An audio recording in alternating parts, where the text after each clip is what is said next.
दिव्य जीवन, divine life, परिभाषा पे तो हमने चर्चा की।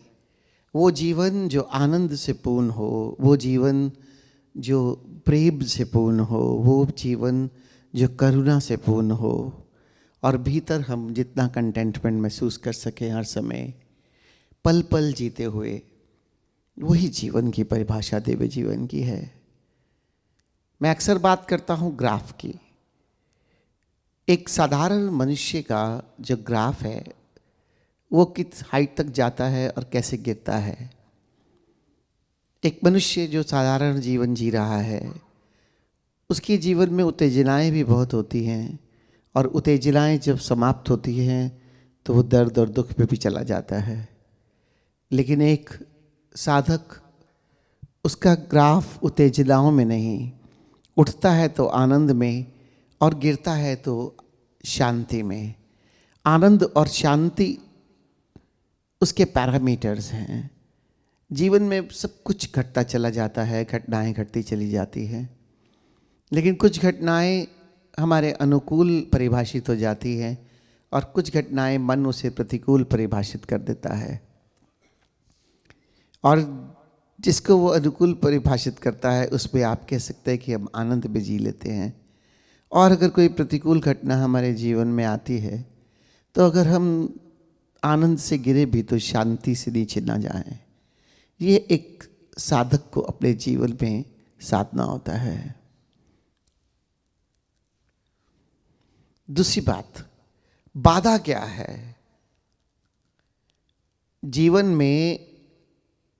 दिव्य जीवन जीने में बाधा क्या है? किस कारण से हमारे जीवन में ये प्रतिरोध होता है और हम अपने दिव्य जीवन से भटक जाते हैं?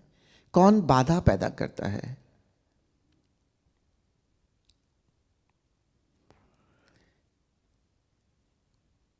इस बात को हमें ठीक से समझना होगा।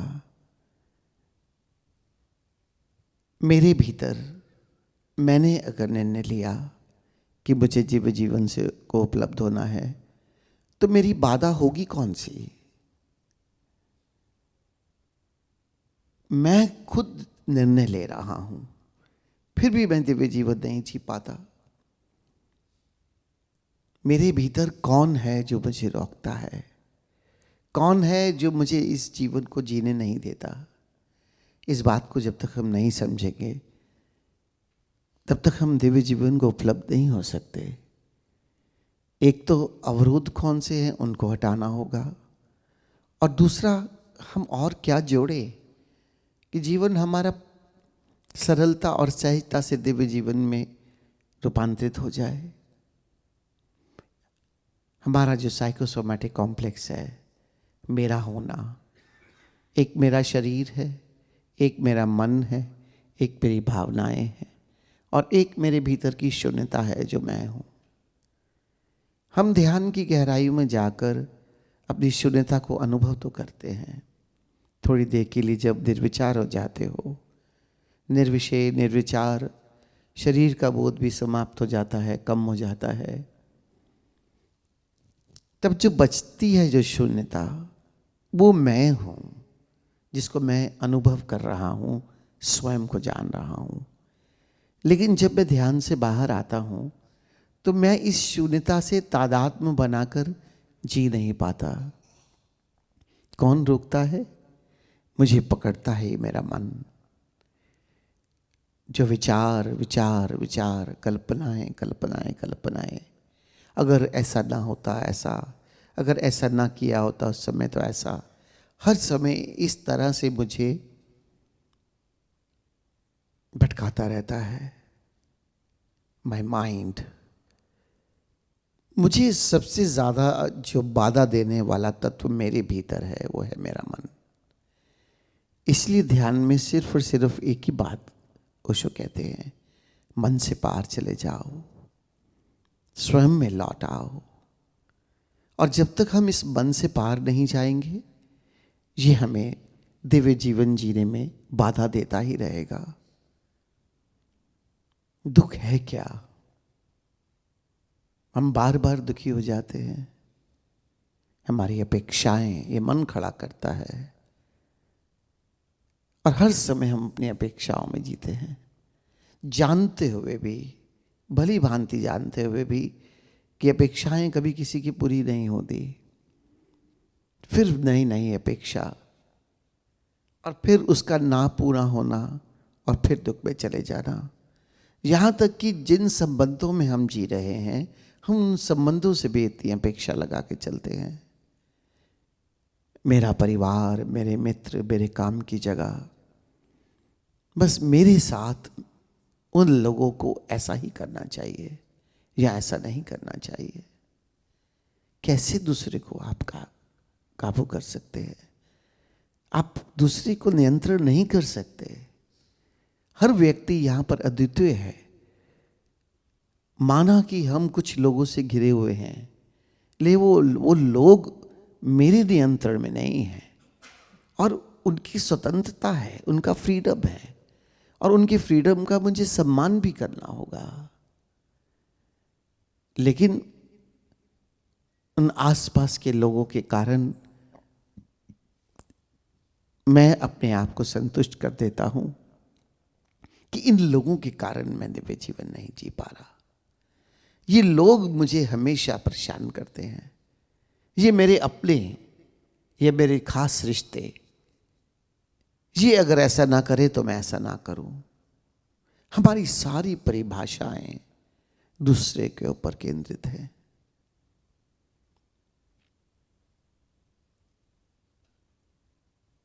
एक पल भी अगर जीवन में हम दुखी होते हैं या कष्ट को महसूस करते हैं, तो सबसे पहले यही जानना कि उसके कारण हम खुद हैं। हमारे भीतर कोई ना कोई कामना जगी, हमारे भीतर कहीं से कामना पूरा ना होने से क्रोध उत्पन्न हुआ। हमारे भीतर मुझे ही जलाने वाले तत्व हैं ये मन के, ये काम, क्रोध, लोभ, मोह, ईर्ष्या, द्वेष। ये हम मौखिक रूप से तो जानते हैं कि हमें इनसे पार जाना है, लेकिन ध्यान में जागरूकता को अर्जित करके अपने जीवन पर इस जागरूकता को फैलाकर हम क्या सच में इससे मुक्त होना चाहते हैं, या किसी चमत्कार की अपेक्षा करके बैठे हैं कि मैं ध्यान कर रहा हूं और सब दूर हो जाएगा। ओशो ने अध्यात्म को विज्ञान के समक्ष रखा है, और इसे वैज्ञानिक ढंग से जब तक हम नहीं समझेंगे तब तक ये बाधा हमारी हट नहीं सकती। ध्यान करते हैं हम, जागरूकता अर्जित करते हैं, और इस जागरूकता को हमें पूरे दिन भर फैलाना होगा, और फिर उसी जागरूकता से अपने भीतर देखना होगा कि मेरी कल्पनाएं कब उठती हैं, और मैं उससे एसोसिएट ना हो जाऊं, उनसे तादात्म्य ना बना लूं। मेरे भीतर की अपेक्षाओं से विचार उठा एक अपेक्षा का, और मैंने उससे अपना तादात्म्य बनाया कि मैंने एक दुख को आमंत्रित कर लिया, निमंत्रण दिया, क्योंकि वो अपेक्षा तो पूरी होगी नहीं, और फिर उसके बाद मेरा दुख पे जाना मेरा तय है।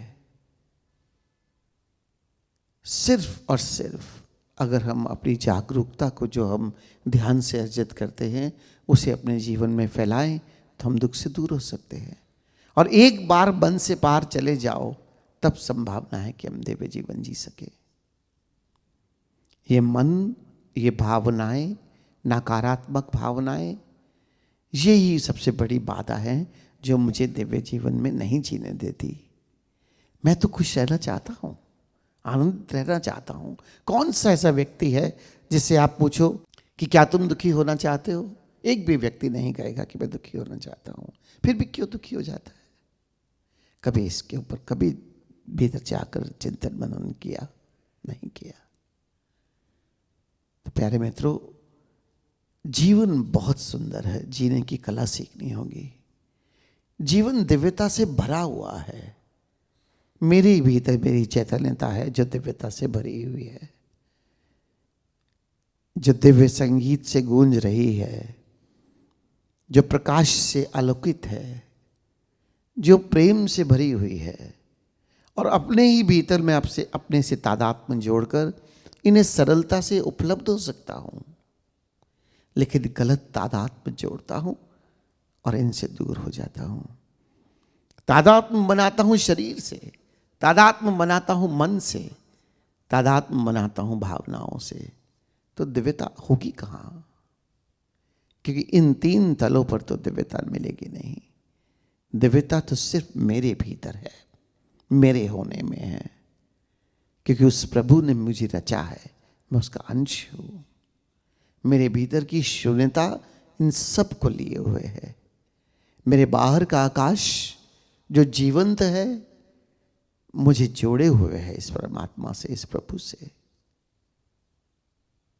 कैसे मैं उससे जुड़ जाऊं? इस जोड़ को बनाना होगा।